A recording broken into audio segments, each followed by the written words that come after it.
हमने इसलिए हॉस्पिटल के बगल में अपना घर रखा था कि रात बिरात कोई बात हो जाए तो हमें जल्द से जल्द हमको उपचार मिल सके। मगर मेरी माँ को ऑक्सीजन की आवश्यकता पड़ी, मुझे आवश्यकता पड़ी तो मैं किसी और जिले में जाकर ऑक्सीजन खरीद के अपने भर्ती कराया।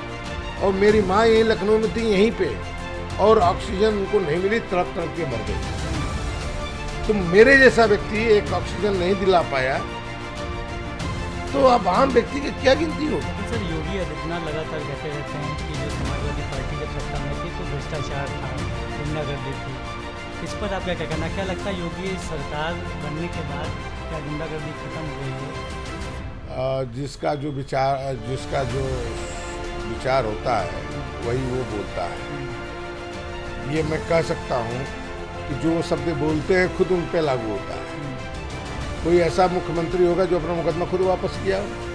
जनता तो छोड़ो, आपकी गुंडई, उनकी प्रशासन कितना कर रही गुंडई। और रही बात भ्रष्टाचार का, तो इतना तो भ्रष्टाचार आप देख लो किसी सरकार में नहीं हुआ था जितना इन्होंने भ्रष्टाचार किया। किसी विभाग में चले जाओ आप, जहाँ 2% 3% कमीशन हो, आप 10% 12% 15% कमीशन, काम होना ही नहीं।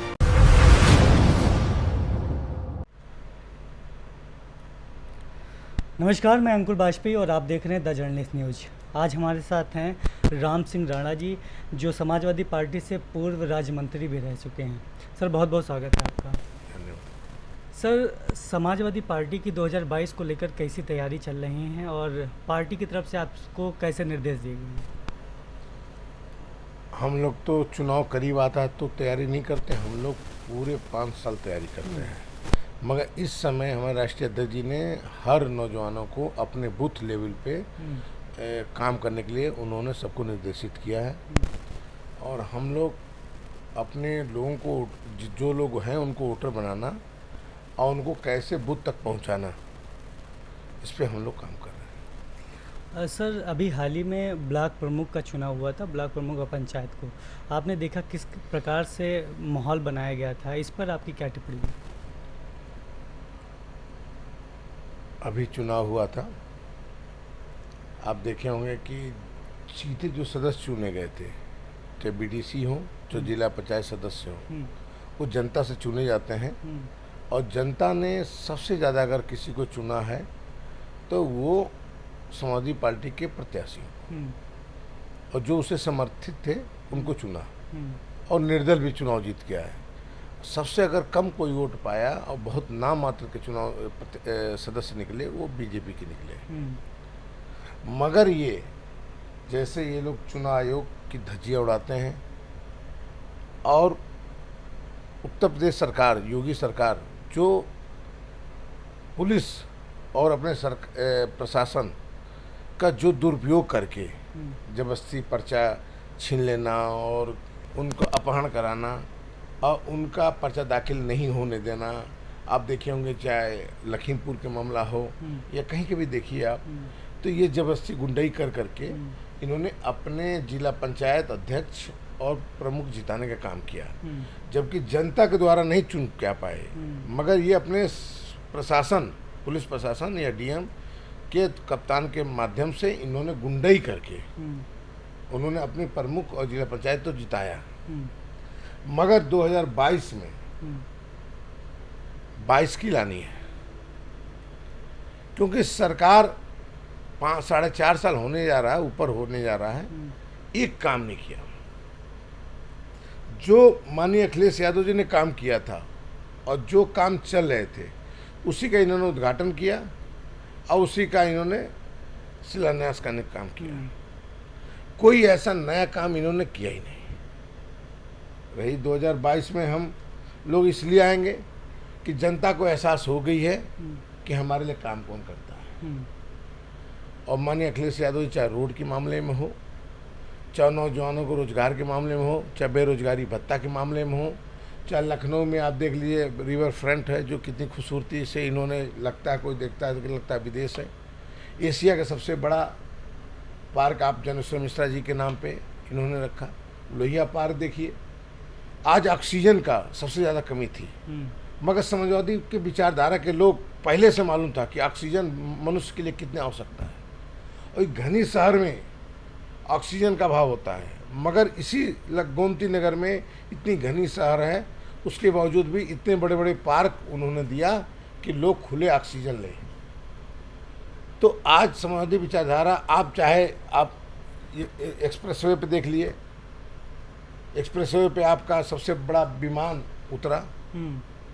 तो आज हमने काम किया है, चाहे गांव में जनेश्वर मिश्रा के नाम पे, चाहे लोहिया गांव के नाम पे हमने रोडों सड़कें बनाई हैं, मगर आज लखनऊ आप आए हैं, आप यहीं से देख लिए रास्ता टूटा हुआ मिलेगा। अच्छा सर, 2022 को लेकर आपका क्या फार्मूला रहेगा? क्या शिवपाल यादव जी, आपके चाचा जी, समाजवादी पार्टी के अखिलेश यादव के चाचा जी, क्या मिलकर इस बार गठबंधन में आगे सरकार बनाएंगे? हम लोग जितने भी हमारे राष्ट्रीय अध्यक्ष जी का की जो विचार है, सोच है, हम लोग को के साथ जो भी छोटी पार्टी आना चाहते हैं, हम लोग उसका स्वागत करेंगे।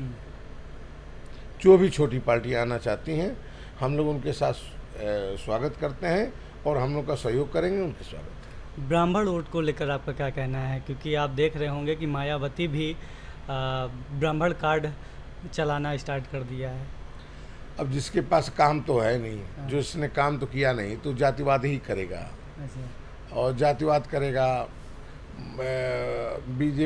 बीएसपी जातिवाद की बात करेगी, भाजपा जातिवाद की बात करेगी, धर्म की बात करेगी। जिसके पास काम नहीं है तो भावना की बात करेगी। ये बहुत छोटी चीज़ हो गई। ये समाजवादी आने वाली है काम को लेकर, काम करेगी। ये जाति और धर्म बहुत छोटी चीज़ हो गई। लोग जनता समझ चुके हैं कि जात का मतलब कोई नहीं है। आज हमारी समाजवादी पार्टी राष्ट्रीय अखिलेश यादव जी ने, राष्ट्रीय अध्यक्ष, सारे जातियों को लेकर काम किया। उन्होंने जो भी योजनाएं लागू किया उसमें कहीं जाति पात नहीं, चाहे रोड बना लिए हों, चाहे पार्क बना लिए हों, चाहे बेरोजगारी भत्ता दिए हों, चाहे महिलाओं को पेंशन दिया हों, किसी भी कार्य में, चाहे लैपटॉप बांटे, उन्होंने कहीं जातिवाद की बातें नहीं। उन्होंने समाज के हर वर्गों को काम किया। मुझे भी देख लीजिए, मैं इतने कम उम्र में मैं मंत्री भी रहा और अभी मैंने एमएलसी के चुनाव भी लड़ा। लेकिन सर, योगी आदित्यनाथ लगातार कहते रहते हैं कि जो समाजवादी पार्टी जब सत्ता में थी तो भ्रष्टाचार था, गुंडागर्दी थी। इस पर आपका क्या कहना? क्या लगता है योगी सरकार बनने के बाद क्या गुंडागर्दी खत्म हो गई है? जिसका जो विचार होता है वही वो बोलता है। ये मैं कह सकता हूँ कि जो शब्द बोलते हैं खुद उन पे लागू होता है। कोई ऐसा मुख्यमंत्री होगा जो अपना मुकदमा खुद वापस किया हो? उनके ऊपर खुद मुकदमे, सारे आपराधिक मुकदमे, दंगों के मुकदमे उनके ऊपर खुद थे। वो क्या उंगली उठाएंगे दूसरे को? जिसका घर शीशा का हो दूसरे पर पत्थर कैसे मारेगा? और हमारी पार्टी को कैसे कह सकते हैं गुंडों की पार्टी थी? आज तो खुद मुख्यमंत्री हैं, आप देख लो कितनी गुंडाई। जनता तो छोड़ो, आपकी गुंडाई, उनकी प्रशासन कितना कर रही गुंडाई। और रही बात भ्रष्टाचार का, तो इतना तो भ्रष्टाचार आप देख लो किसी सरकार में नहीं हुआ था जितना इन्होंने भ्रष्टाचार किया। किसी विभाग में चले जाओ आप, जहाँ 2%, 3% कमीशन हो, आप 10%, 12%, 15% कमीशन, काम होना ही नहीं। और किसी भी राजस्व विभाग में चले जाइए, किसी भी तहसील कचहरी में चले जाइए, कोई भी जनता प्रतिनिधि का नहीं सुनते हैं अधिकारी। आज जो पैसा देता है उनका काम होता है। सर, 22 में बाइस्किल, कितना कॉन्फिडेंस है सर इसको? जितना 2022 है और 2022 में बाइस्किल, पूरी कॉन्फिडेंस है कि हम लोग आ रहे हैं कि जनता ये जान चुकी है कि काम का क्या महत्व होता है और भरमाने का। हम लोग जरूर पिछले सरकार में काम किए, हम जनता को भरमा नहीं पाए। हम काम किए, काम पे विश्वास किए, और ये लोग जनता को भरमाने में लगे थे और भरमा के 5 साल काट लिए। भरमाने का फसल इन्होंने 5 साल काट लिया है। अब जनता को एहसास हो चुका है कि जाति और धर्म के नाम पे कुछ नहीं होना है, नाम बदलने से कुछ नहीं होना है। काम चाहिए जनता को, क्योंकि हर आदमी आज काम के लिए बेरोजगार भटक रहा है काम में। इसी में नोटबंदी हुआ, इसी में कोरोना आया। कोरोना में आप देखो ऑक्सीजन के लिए कितने लोग जान गंवा गए। और मैं एक सक्षम, मैं विश्वविद्यालय के छात्र संघ का नेता रहा हूँ, मैं खुद मंत्री रहा हूँ, और मैं अपना जहाँ मैं रहता हूँ, ये जगह जो है मेरी, ये लोहिया पार्क से मात्र 300-400 मीटर दूरी पे, लोहिया हॉस्पिटल से करीब में। मैं हॉस्पिटल और सिविल हॉस्पिटल से 1 किलोमीटर बगल में है, 1.5 किलोमीटर। हमने इसलिए हॉस्पिटल के बगल में अपना घर रखा था कि रात बिरात कोई बात हो जा तो हमें जल्द से जल्द हमको उपचार मिल सके।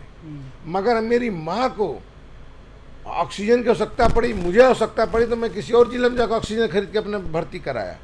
और मेरी माँ यहीं लखनऊ में थी, यहीं पे, और ऑक्सीजन उनको नहीं मिली, तड़प तड़प के मर गई। तो मेरे जैसा व्यक्ति एक ऑक्सीजन नहीं दिला पाया, तो अब आम व्यक्ति की क्या गिनती होगी। लेकिन सर अभी हाल ही में देखें कि योगी आदित्यनाथ ने कहा कि ऑक्सीजन को लेकर कोई भी ऐसा व्यक्ति जो है जो एक्सपायर नहीं हुआ ऑक्सीजन को लेकर। अब इनको बोलना कुछ भी बोले, मगर जनता सब जानती है, जनता बड़ी समझदार होती है। वो जैसे किसी को ताज देती है उसे उतारना भी जानती है। ये लोकतंत्र है, लोकतंत्र की व्यवस्था की इन्होंने राजतंत्र की व्यवस्था से चला रहे हैं, और जनता बहुत दिन तक नहीं, कुछ महीनों के सवाल है, जनता उनको जवाब दे देगी। हमारी राष्ट्रीय अध्यक्ष जी अगर जा रहे हों या उनके वर्कर जो हैं वो परमानेंट जनता के बीच में रहते हैं, और जनता ये एहसास कर चुकी है कि 2022 में ढोंगी की सरकार जानी है, क्योंकि जिसका जो करनी होगा वैसे ही कार्य करता है।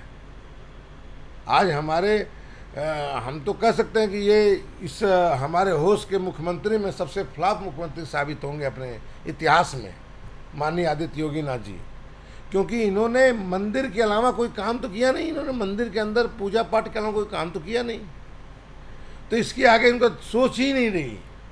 हमारा नेता विदेश जा के टेक्नोलॉजी लाया और अपने प्रदेश में उन्होंने उस चीज़ को निखारने काम किया। आप घूम लीजिए, आज भी इधर जाइए, गोमती नगर के इधर जाइए, चाहे पार्क स्टेडियम देख लीजिए, या कोई भी विकास देख लीजिए, पराग देख लीजिए, दूध वाला देख लीजिए, इधर भी देखेंगे अगर लखनऊ का विकास हुआ है, उत्तर प्रदेश का विकास हुआ है, कुछ नया टेक्नोलॉजी अगर आई है तो माननीय अखिलेश यादव जी ने लाया है।